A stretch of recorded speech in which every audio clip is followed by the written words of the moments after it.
अयोध्या में श्री राम जन्मभूमि परिसर का निर्माण कार्य अब अपने अंतिम चरण में पहुंच चुका है। श्री राम जन्मभूमि तीर्थ क्षेत्र ट्रस्ट ने यह स्पष्ट कर दिया है कि अक्टूबर 2025 तक पूरे परिसर में प्रमुख निर्माण कार्यों को पूर्ण कर लिया जाएगा। वर्तमान में परकोटे को छोड़कर बाकी अधिकांश क्षेत्रों में कार्य तीव्र गति से जारी है। मंदिर में जहां एक और पत्थरों की घिसाई का कार्य अंतिम रूप ले रहा है, वहीं पूर्वी दिशा में बने भूमिगत परिक्रमा मार्ग की फिनिशिंग भी पूरी क्षमता से की जा रही है। यह मार्ग विशेष रूप से श्रद्धालुओं की सुविधा और भीड़ नियंत्रण को ध्यान में रखकर डिजाइन किया गया है। तीर्थ क्षेत्र ट्रस्ट के न्यासी डॉक्टर अनिल मिश्र ने जानकारी दी कि भूमिगत मार्ग का निर्माण पूर्ण हो चुका है और अब इसकी सफाई और सौंदर्यीकरण का कार्य शेष है। उन्होंने बताया कि दर्शन के पश्चात श्रद्धालु इस मार्ग के माध्यम से मंदिर परिसर के अन्य हिस्सों जैसे शेषावतार मंदिर, सप्त मंडपम और कुबेर नवरत्न टीला तक पहुँच सकेंगे और फिर सीधे तीर्थ यात्री सुविधा केंद्र की ओर निकल सकेंगे। यह भूमिगत मार्ग करीब 200 मीटर लंबा है और इसके उपयोग से मुख्य मार्ग पर भीड़ भाड़ और अव्यवस्था की आशंका खत्म हो जाएगी। बताया गया है कि बारिश के बाद यह मार्ग श्रद्धालुओं के लिए खोल दिया जाएगा, जिससे मंदिर परिसर की यातायात व्यवस्था और अधिक सहज और सुव्यवस्थित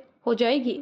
इस बीच शुक्रवार से भवन निर्माण समिति की 3 दिवसीय बैठक शुरू हो चुकी है। इस बैठक में निर्माण कार्यों की प्रगति की समीक्षा के साथ साथ नवंबर में प्रस्तावित भव्य उत्सव की तैयारियों पर भी गहन चर्चा हो रही है। इस समिति के अध्यक्ष नृपेंद्र मिश्र स्वयं इस बैठक में शामिल हैं, जिससे इसकी गंभीरता और महत्व का अंदाजा लगाया जा सकता है। गुरुवार को इससे पहले ट्रस्ट के महासचिव चंपत राय ने विहिप के पदाधिकारियों और ट्रस्टियों के साथ कार्यशाला कार्यालय में एक बैठक आयोजित की। इस बैठक में आगामी उत्सव की रूपरेखा तैयार की गई। यद्यपि इस बैठक के बाद किसी पदाधिकारी ने मीडिया से कुछ भी सार्वजनिक रूप से नहीं कहा, लेकिन सूत्रों के अनुसार यह आयोजन 22 जनवरी 2024 को हुए प्राण प्रतिष्ठा महोत्सव की तर्ज पर ही अत्यंत भव्य और भावनात्मक होगा। ट्रस्ट विहिप और भवन निर्माण समिति तीनों समन्वय के साथ कार्य कर रहे हैं ताकि नवंबर में होने वाला उत्सव श्री राम भक्तों के लिए एक और ऐतिहासिक और अविस्मरणीय अनुभव बन सके। सभी तैयारियों को समयबद्ध तरीके से पूरा करने की योजना बनाई गई है और उसे